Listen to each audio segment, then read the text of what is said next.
Farewell ದಿನ ನಾವು ಕೊಟ್ಟಿದ್ದ ಸರ್ಪ್ರೈಸ್ ಗೆ ನಮ್ಮ ಸೀನಿಯರ್ಸ್ ಈ ತರ ರಿಯಾಕ್ಟ್ ಮಾಡ್ತಾರೆ ಅಂತ ಗೊತ್ತಿರ್ಲಿಲ್ಲ.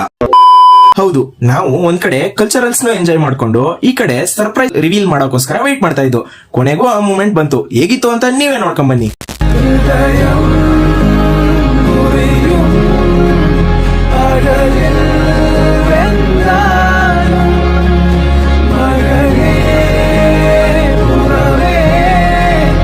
ನಾವುಗಳು ಇಷ್ಟೆಲ್ಲ ಎಫರ್ಟ್ಸ್ ಹಾಕಿ ಇದನ್ನೆಲ್ಲ ಮಾಡೋ ರೀಸನ್ ಒಂದೇ, ಒಂದ್ ಲಾಸ್ಟ್ ಟೈಮ್ ಇವ್ರುಗಳನ್ನೆಲ್ಲ ಹ್ಯಾಪಿಯಾಗಿ ಕಳ್ಸ್ಕೊಡಕ್ಕೆ.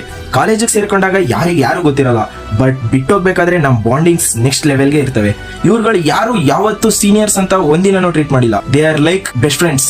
ಇಲ್ಲಿ ಸ್ವಲ್ಪ ಜನ ಅಂತೂ ನನ್ನ ಸೀನಿಯರ್ಸ್ ಅಂತ ಅಲ್ಲ, ನನ್ನ ಬೆಸ್ಟ್ ಫ್ರೆಂಡ್ಸ್, ನನ್ನ ಫ್ಯಾಮಿಲಿ ತರನೇ ಇದ್ರು. ನನಗಂತೂ ಸಿಕ್ಕಾಬಟ್ಟೆ ಬೇಜಾರಾಗ್ತಾ ಇದೆ ಇವ್ರುಗಳನ್ನ ಕಳ್ಸ್ಕೊಡಕ್ಕೆ. ನೀವುಗಳೆಲ್ಲ ಕಾಲೇಜಿಂದ ಹೊರಗಡೆ ಹೋಗ್ತಾ ಇದೀರಾ ಅಷ್ಟೇ, ನಮ್ಮ ಮನಸ್ಸಲ್ಲಿ ಒಂದು ಸುಂದರ ನೆನಪಾಗಿ ಯಾವಾಗ್ಲೂ ಇರ್ತೀರಾ. ಬೀಳ್ಕೊಡುಗೆ ಎಂದರೆ ಕೊನೆಯಲ್ಲ, ಇದು ಹೊಸ ಆರಂಭದ ಮುನ್ನುಡಿ. ಮತ್ತೆ ಸಿಗುವ ಭರವಸೆಯೊಂದಿಗೆ ನಿಮ್ಮೆಲ್ಲ